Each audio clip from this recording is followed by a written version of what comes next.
अलग अलग धाराओं से पूजन की बात कही गई। कैसे कैसे पूजन करना चाहिए। जिसको सन्निपात ज्वर हो जाए, प्रलाप की स्थिति आ जावे, तो जलधारा शतरुद्री से, एकादश रुद्र से, रुद्र मंत्रों के जप से, पुरुष सूक्त से, 6 ऋचा वाले रुद्र सूक्त से, महामृत्युंजय मंत्र से, गायत्री मंत्र से, और कुछ न हो तो पंचाक्षर मंत्र से शिवजी पर जलधारा करने से और संपूर्ण रोगों का शमन हो जाता है। सुख समृद्धि के लिए जलधारा। और महाराज जी लिखा है, घृत धारा सहस्त्रनाम से करने पर वंश विस्तार होता है, इसमें संदेह नहीं। आज हम स्वामी जी को बोल रहे थे घी चढ़ाने का महत्व। वेद लक्षणा भारतीय देसी गाय के घी से 1000 शिव जी के नाम लेकर घृत धारा करे तो उसका वंश बहुत आगे बढ़ जाएगा, वंश चलेगा उसका। इस प्रकार की बात कही गई है। अलग अलग दूध से शत्रुओं के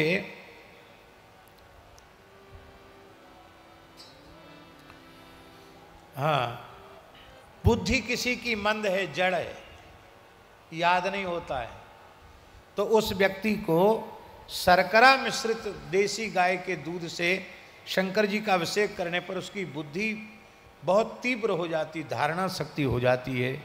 लिखा है बृहस्पति समा बुद्धि, बृहस्पति के समान बुद्धि उसको प्राप्त हो जाती है। और उच्चाटन करने की भी विधि लिखी है, वो उच्चाटन आप लोग काय को करेंगे उसकी भी विधि लिखी है कि किसी ने उच्चाटन कर दिया हो तो दूध की धारा चढ़ाने से भी उच्चाटन नष्ट हो जाता है।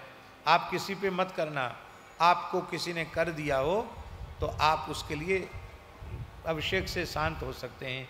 शत्रुओं के नाश के लिए सरसों के तेल की धारा से अभिषेक करना चाहिए। सुगंधित तेल की धारा से भोगों की प्राप्ति होती है।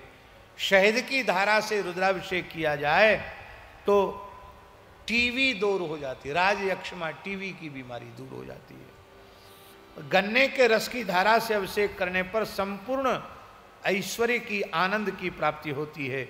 गंगाजल की धारा से अभिषेक करने पर भोग और मोक्ष की प्राप्ति होती है। फलों की रस निकाल कर उस धारा से अभिषेक करने से भी अभीष्ट की सिद्धि होती है। महामृत्युंजय मंत्र से इनको चढ़ाना चाहिए। वैदिक मंत्र के साथ महामृत्युंजय का भी प्रयोग करना चाहिए। महाराज जी बड़े बड़े विलक्षण प्रयोग हैं। दही, दूध, घी, सुगंधित तैल, इत्र। हमारे पूज्य रमण रेती वाले महाराज जी तो कई बार रुद्राभिषेक इत्र से ही करते हैं। 8-8, 10-10 लाख का इत्र चढ़ जाता भगवान शिव को एक बार। बहुत बहुत बढ़िया वाला इत्र। अब फिर हमको भी प्रसाद रूप में मिल जाता और लोगों को मिल जाता, बोले उस शिव जी का प्रसाद है। बोलो भक्तवत्सल भगवान की जय। वो शिवरात्रि के समय जो अभिषेक करते हैं आज भी दर्शनीय है। आज इस वृद्धावस्था में भी शाम को लगभग 7 बजे महाराज बैठ जाते हैं और सवेरे 8-9 बजे तक एक आसन से बैठे रहते रुद्राभिषेक में।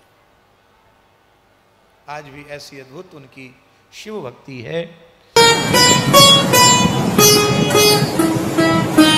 श्री सीताराम प्रतिदिन सत्संग एवं दर्शन के लिए श्री महाराज जी के ऑफिशियल चैनल को जरूर सब्सक्राइब करें।